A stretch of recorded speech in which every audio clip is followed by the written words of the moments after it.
La présence des troupes françaises crée la polémique au Sahel. Malgré le déploiement de près de 4500 soldats dans cette région de l'Afrique, les attaques terroristes continuent de sévir. Face à la recrudescence de ces attaques, les populations sahéliennes s'interrogent alors sur l'utilité de cette force dans la lutte contre le terrorisme.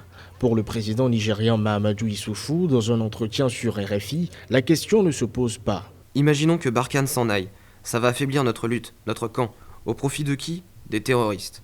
On a besoin de plus de Barkhane, de plus d'alliés. Ceux qui critiquent la présence française ou des alliés dans le Sahel oublient que sans l'intervention Serval, le Mali serait sous le contrôle des terroristes. Peut-être le Niger aussi. Le président nigérien a tenu ses propos quelques jours après qu'une attaque terroriste a fait près de 71 morts dans un camp militaire situé à l'ouest du pays.